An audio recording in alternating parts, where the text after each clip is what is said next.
ये पहली बार हमारे नॉलेज में बात लाई गई है और इसके पहले कभी इस तरह का ज्ञापन या किसी तरह की शिकायत हमें ज्ञात नहीं हुई थी।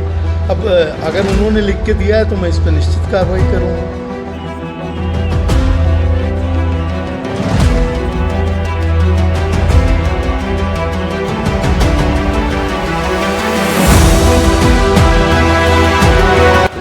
छात्रों से नॉन अटेंडिंग शुल्क के नाम पे, एडवांस सेमेस्टर फीस के नाम पे और अन्य फाइनों के नाम पे छात्रों से अवैध वसूली की जा रही थी। लगातार जब प्रबंधन भारत माता की भारतीय जनता पार्टी जिंदाबाद, युवा मोर्चा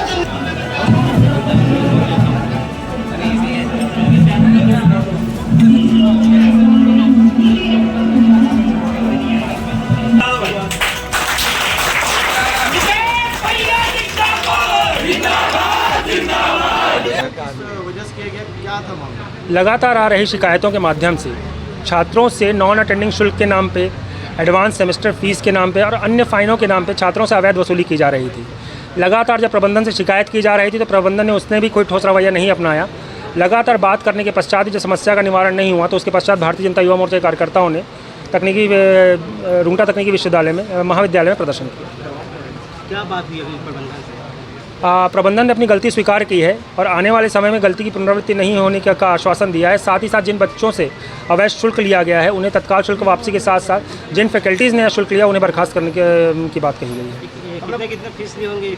नॉन अटेंडिंग शुल्क के नाम पे किसी बच्चे से 5,000 रुपये, किसी से 10,000 रुपये, किसी से 15,000 रुपये तक, और सेमेस्टर फीस के नाम पे किसी बच्चे से 38,000 रुपये से लेकर के साल की 75,000 रुपये तक की फीस ली गई। कितने बच्चे लिए होंगे ऐसे लगभग आप मान सकते हैं कि पूरे कॉलेज के अंदर कम से कम 150 बच्चे हैं। अपना परिचय देते। नितेश मिश्रा, प्रदेश शिक्षण सह प्रमुख, भारतीय जनता युवा मोर्चा। प्रदर्शन हो रहा संजय सर बताएंगे, अभी आरोप लग रहे हैं कि यहाँ रुंगटा कॉलेज में बच्चों से अवैध फीस ली जा रही, मतलब गलत तरीके से फीस ली जाए, इसको लेकर प्रदर्शन किया जा रहा है, क्या कुछ मामला है? ये पहली बार हमारे नॉलेज में बात लाई गई है और इसके पहले कभी इस तरह का ज्ञापन या किसी तरह की शिकायत हमें ज्ञात नहीं हुई थी। अब अगर उन्होंने लिख के दिया है तो मैं इस पर निश्चित कार्रवाई करूँगा। जिस तरह का प्रदर्शन हुआ इसको आप क्या मानते हैं? अब देखिए, प्रजातंत्र है, प्रदर्शन की अभिव्यक्ति की स्वतंत्रता सबको है। सारे कॉलेज निश्चित रूप से कहीं ना कहीं कुछ हुआ होगा तभी इतने आक्रोशित हुए हैं। तो आप मानते हैं कि कुछ गलती है? हुआ होगा। देखिए, मैंने अभी देखा नहीं, पहली बार वो ज्ञापन के माध्यम से मुझे इन्होंने दिया है, वो भी कोई स्पेसिफिक रूप से मेरे तक ये बात नहीं आई। लेकिन एक चेयरमैन होने के नाते मेरा ये फ़र्ज़ बनता है कि मैं डिटेलिंग में जाऊँ और पता करूँ। अगर मेरे यहाँ किसी भी तरह कोई भी व्यक्ति गलत काम कर रहा है तो उसके लिए मैं जवाबदार हूं और मैं उस पर जरूर एक्शन लूँगा। सर, जांच के पश्चात किस प्रकार की कार्रवाई पहले तो ये पे होगी? समझ देखिए, अगर कोई टीचर करता है तो वो तो अक्षम्य है। कोई जिस उद्देश्य से उन्हें रखा गया है वो किसी भी छात्र के साथ हम किसी भी तरह की बदसलूकी या किसी तरह की वसूली करने के लिए हम यहाँ नहीं बैठे हैं। शासन द्वारा निर्धारित फीस से हमारे कॉलेज मज़े से चलते हैं और मुझे किसी तरह की अलग से कोई बच्चों से वसूली की ज़रूरत मेरे ग्रुप को नहीं है। एक दो नहीं, कई और मामले का जिक्र छात्रों ने किया है। एक मामला तो बैठा था आपके सामने, उसके बाद 3-4 मामले और नहीं, वो मामले में देखिए, जैसा मैंने बोला है उनको कल बुलवाया है कि आइए और आपका फॉर्म क्यों नहीं मिला मुझे बताइए। मेरे ख्याल से आप लोग सुने होंगे। मैं मामला देखिए, मैं चेयरमैन हूँ, आज हज़ारों बच्चे पढ़ते हैं, हर मामले की जानकारी मुझे बगैर बताए नहीं हो पाती। सर, आप लोग पर ये भी आरोप है कि 2014 से आप लोग का डेंटल मेडिकल कॉलेज अवैध रूप से संचालित? नहीं, वो मामला तो ख़त्म हो गया साहब। उसका अगर आपको डिटेल चाहिए तो मैं बता दूँ। ये कॉलेज 2005 से चल रहा है, डेंटल कॉलेज 2005 से चल रहा था। 2014 में यहाँ नर्सिंग होम एक्ट आया। नर्सिंग होम एक्ट आया तो उसके दायरे में शिक्षण संस्थान भी आएंगे, ये जानकारी किसी को नहीं दी गई। और ये इसलिए आया कि जो नर्सिंग होम्स हैं उनके ऊपर किसी तरह का बंधन लगाया जाए।